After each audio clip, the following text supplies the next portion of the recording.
Hello girls, हम पृथ्वी पाठ पढ़ रहे थे।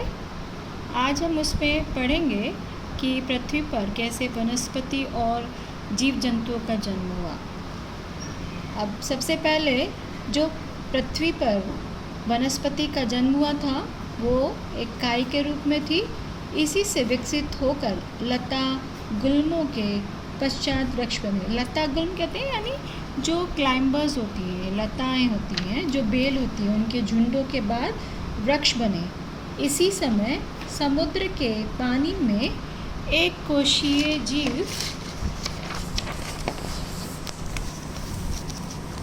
जीव उत्पन्न हुआ जिसे अमीबा कहते हैं। अमीबा के बारे में आप सभी जानते हैं। अमीबा से पहले जलचरों और फिर आज से लगभग 20 करोड़ वर्ष पहले उभयचरों की उत्पत्ति हुई। उभयचर यानी जलचर कहते हैं जल में रहने वाले, और उभयचर यानी उभय यानी जो जल में भी रहते हैं और पृथ्वी पर भी रहते हैं, जो जल और थल दोनों पर समान रूप से रह सकते हैं। स्थल पर रहने वालों में स्तनपोषी जीवों का विकास हुआ जिसमें मनुष्य सर्वश्रेष्ठ है। यानी पृथ्वी पर रहने वाले किसका जन्म हुआ? मनुष्य का, जो सबसे ज़्यादा श्रेष्ठ माना जाता है क्योंकि उसमें सोचने समझने का निर्णय लेने की शक्ति होती है। अन्य जीव में नहीं, ऐसा नहीं होता। जीव के विकास की कहानी बड़ी लंबी और संघर्षपूर्ण है। इसी संघर्ष में जो जीव अपने को परिस्थिति के अनुकूल न बना सके वे नष्ट होते चले गए। यानी जिस परिस्थिति में, जिस वातावरण में वो रहे, यदि उन्होंने उसके साथ अपने आप को ढाला नहीं, अपने आप को एडजस्ट नहीं किया तो उनका विनाश हो गया, वो नष्ट हो गए, ये बताया गया है। पृथ्वी के गुणों और उनकी शक्तियों का अध्ययन मनुष्य आदिकाल से ही करता आ रहा है। आपको पता है कि अर्ली मैन ने कैसे कैसे अपने गुणों के आधार पर आविष्कार किए। इसी अध्ययन से यह ज्ञात होता है कि जिस प्रकार सूर्य का रंग और जल का रस, आकाश का शब्द और वायु का स्पर्श, उसी प्रकार पृथ्वी का जो गुण है वह है गंध यानी स्मेल।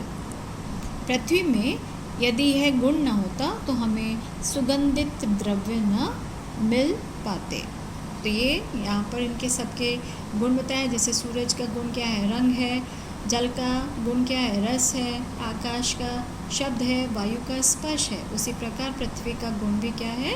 गंध यानी सुगंध, स्मेल है। यदि पृथ्वी में यह गुण न होता तो हमें सुगंधित पदार्थ न मिल पाते। पृथ्वी के इस गुण और उसकी अन्न उत्पादक शक्ति का पता तो मनुष्य को बहुत पहले ही लग गया था, परंतु उसके गुरुत्वाकर्षण की खोज बाद में हुई। गुरुत्वाकर्षण कहते हैं ग्रेविटेशनल फोर्स। पृथ्वी अपने केंद्र की ओर प्रत्येक वस्तु को आकर्षित करती है। जिस शक्ति से वह वस्तुओं को अपने केंद्र की ओर आकर्षित करती है वही उसका गुरुत्वाकर्षण है।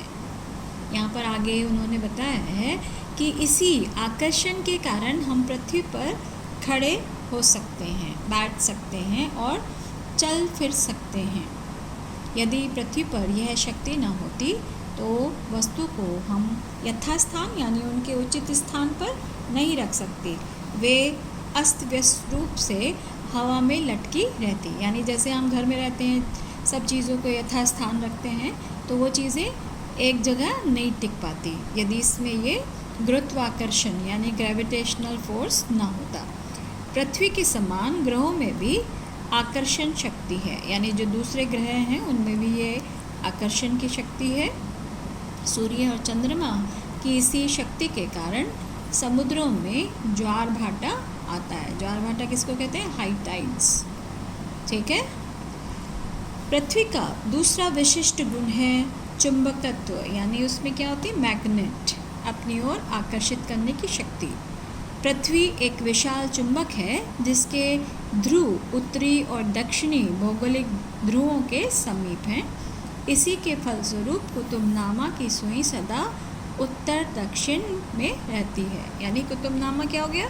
एक कंपास है, यानी जो डायरेक्शन बताता है।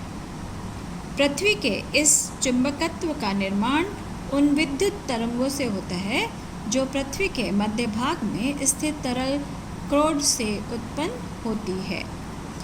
पृथ्वी के घूमने से तरल क्रोड में गति उत्पन्न होती है और जिससे भिन्नता विद्युतीय गुण वाले पदार्थ आपस में मिलते हैं और विद्युत तरंगे उत्पन्न करते हैं। इस प्रकार पृथ्वी का आंतरिक भाग एक विशाल प्राकृतिक विद्युत उत्पादक का यंत्र का कार्य करता है। पृथ्वी की ऊपरी सतह यद्यपि अपेक्षाकृत पतली है किंतु मनुष्य के लिए सबसे अधिक महत्वपूर्ण की है। इसी से उसे खनिज संपदा यानी जितने भी आपकी मेटल्स हैं, इसी परत से उसे मिट्टी में अन्न, फल, फूल, साग सब्जी उगाने में मदद मिलती है और इसी से वे पत्थर मिलते हैं, यानी जो ज़मीन की ऊपरी सतह उनसे वो पत्थर मिलते हैं जिनसे वह अपने घर का निर्माण करता है।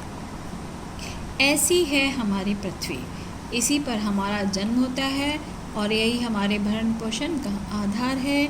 इसी की शक्तियों का उपयोग कर हम अपने जीवन को सुखी और संपन्न बनाते हैं। अथर्ववेद यानी वेद हैं जो आपके, उनमें से अथर्ववेद में यह उक्ति हमारे और हमारी पृथ्वी के संबंधों के बारे में कितनी सार्थक है, यानी कितना ये जो बताया गया कि हमारा और पृथ्वी का आपसी संबंध कितना घनिष्ठ है। माता भूमि पुत्रो अयम पृथव्याम, यानी क्या है, माता जो पृथ्वी है वो हमारी माता है। माता भूमि क्या है, जो पृथ्वी है वो हमारी माता है।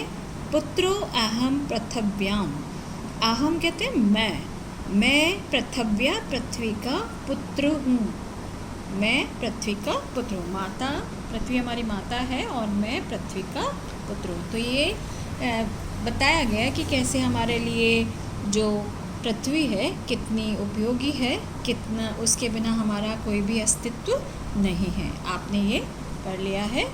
अभी हम इसके प्रश्न करते हैं। सौर परिवार का सबसे महत्वपूर्ण ग्रह कौन सा है? पेज नंबर 52 पर है। पृथ्वी सौर परिवार का सबसे महत्वपूर्ण ग्रह है। ठीक है, व्हाट इज? साहित्यिक परंपरा के अनुसार पृथ्वी की उत्पत्ति किससे मानी गई है तथा वैज्ञानिकों के अनुसार पृथ्वी की उत्पत्ति कहाँ से हुई है? Page number 52।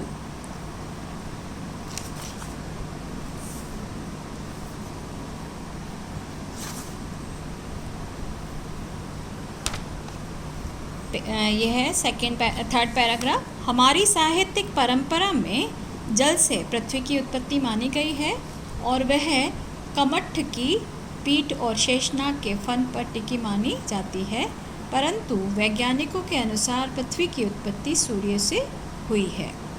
ठीक है, पृथ्वी की उत्पत्ति जल से मानी गई लेकिन वैज्ञानिकों के अनुसार सूर्य से। ठीक है, पृथ्वी के गोले की परिधि कितनी किलोमीटर है तथा पृथ्वी किस गति से चलती है? पहला प्रश्न देखेंगे, पृथ्वी के गोले की परिधि कितनी किलोमीटर है? ये आपका पेज नंबर 53 पर है। पृथ्वी के गोले की परिधि 40,000 किलोमीटर है। फिर इसी का दूसरा प्रश्न है, तथा पृथ्वी किस गति से चलती है? ये आपका आ जाएगा 1600। यहाँ पर पृथ्वी 1600 किलोमीटर प्रति घंटे की गति से चलती, बाकी आप लाइन कट कर दोगे, यहाँ ऐड कर लोगे, घंटे की गति से चलती है। क्लियर? ये तो थे आपके मौखिक प्रश्न। अब है लघु उत्तरीय प्रश्न जो है, पृथ्वी का धरती नाम क्यों पड़ा? Page number 52। जड़ चेतन सभी को धारण करने वाली पृथ्वी का धरित्री अथवा धरती नाम उचित ही है। इसी पर हम रहते हैं, यही हमें भोजन वस्त्र देती है और इसी से हम विविध प्रकार की उपयोगी एवं मूल्यवान वस्तुएं प्राप्त करते हैं। गेहूँ, चावल, अन्न तथा अंगूर, अनार आदि फल धरती में ही उत्पन्न होते हैं। टिल हेयर, जड़ चेतन से लेकर आपका उत्पन्न होते हैं, ये आपका फर्स्ट आंसर है लघु उत्तरीय। पृथ्वी को रत्नगर्भा क्यों कहते हैं? सेम पेज 52 नेक्स्ट लाइन जो है, सोना चांदी हीरा और माणिक्य आदि रत्नों की खान पृथ्वी है, इसी कारण पृथ्वी का एक नाम रत्नगर्भा भी है। ठीक है, clear?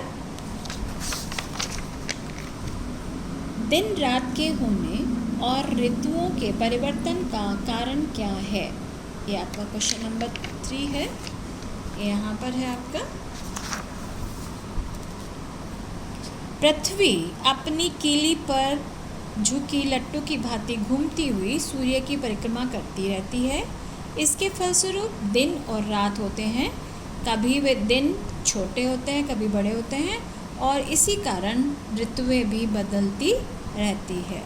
Till here clear girls?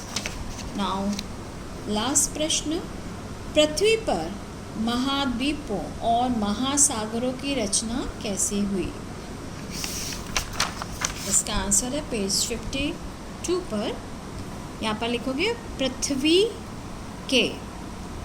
के ठंडी होने पर उसमें जो सिकुड़न आई उससे धरातल कहीं ऊंचा और कहीं नीचा हो गया, यानी पृथ्वी की जो सरफेस है, ओके, नीचे स्थानों पर पानी भर गया, जहाँ पर गड्ढे थे उसमें क्या हो गया, पानी भर गया, और महासागरों तथा महाद्वीपों की रचना हुई इस प्रकार से। क्लियर? इसमें आपको ये सभी प्रश्न, मौखिक प्रश्न और लघु उत्तरीय प्रश्न आपको अपनी फेयर नोटबुक में करना है। इसी के साथ विराम लेते हैं। धन्यवाद।